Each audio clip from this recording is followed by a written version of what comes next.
হে everyone, আসসালামু আলাইকুম। সবাই কেমন আছেন? আই হোপ সবাই অনেক ভালো আছেন। আমরা আল্লাহর রহমতে অনেক ভালো আছি। আজকে আমি দুপুরে রান্না করেছিলাম ইলিশ মাছ দিয়ে, বেগুন দিয়ে আর ঢেঁড়স ভাজি করেছিলাম। তো সেই রেসিপিটা তোমাদের সাথে কেননা শেয়ার করি। তো প্রথমে পেঁয়াজ মরিচ ভেজে সেটাতে আমি ঢেঁড়স ভাজি করার জন্য ঢেঁড়স কেটে নিয়েছিলাম, সেটাই দিয়ে দেই। ঢেঁড়সগুলো দিয়ে পরিমাণ মতো লবণ দিয়ে ঢেঁড়সটাকে ভালোভাবে ভেজে নর্মালি ভাজি করে যেভাবে সেভাবেই আমি সেটা ভাজি করে নিই। আর তারপর আমার ভাজিটা এই তো রেডি হয়ে যায়। তো কেমন হয়েছে সবাই জানাবে কমেন্ট করে। আর এখন আমি রান্না করব ইলিশ মাছের তরকারিটা। তো ইলিশ মাছের আমার দুইটা মাথা এবং লেজ ছিল, মাঝখানের পিসগুলো আমি সরষে ইলিশ রান্না করেছিলাম, মাঝে আবার রান্না করেছিলাম। তো মাথা আর লেজটা রান্না করা হয়নি, সেজন্য আজকে আমি বেগুন দিয়ে সেটা রান্না করে ফেললাম।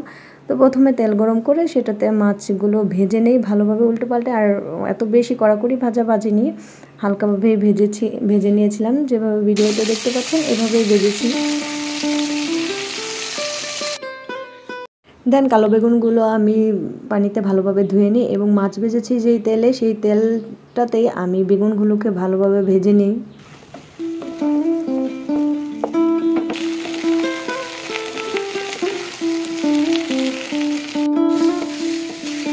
তো বেগুনগুলো ভাজা হয়ে গেছে, আমি এখন একটা প্লেটে এটাকে তুলে রাখি।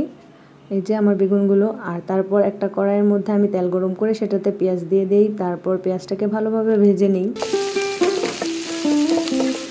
পেঁয়াজটা ভাজা হলে এটাতে আমি দিয়ে দিই আদা রসুন বাটা। আর আদা রসুন বাটাটা দিয়ে এটাকে একটু ভালোভাবে ভাজা করে এটার মধ্যে হলুদ ফাঁকি দিয়ে দিব পরিমাণ মতো। হলুদ ফাঁকিটা একটু ভাজা হলেই দিয়ে দিব পরিমাণ মতন পানি। আর পানিটা আসলে বলকের জন্য একটু ওয়েট করব।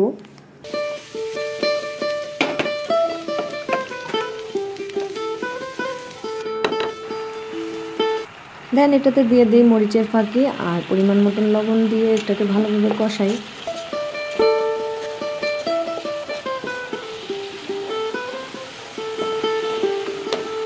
এখন দিয়ে দিব বেগুনগুলো, ভেজে রাখা যে বেগুনগুলো রেখেছিলাম সেগুলো দিয়ে এটাতে ভালোভাবে মিক্স করে আর কিছুক্ষণ কষাই নেব।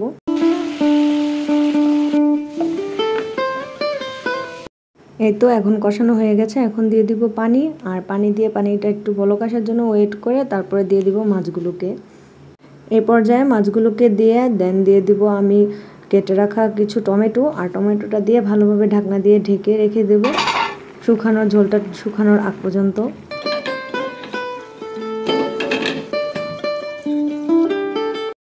এই তো আমার ঝোলটা প্রায় শুকিয়ে এসেছে। এই পর্যায়ে আমি দিয়ে দিয়েছি ধনেপাতা কুচি। আর দেন এটাকে ঢাকনা দিয়ে আরও কিছুক্ষণ রান্না করে নিই।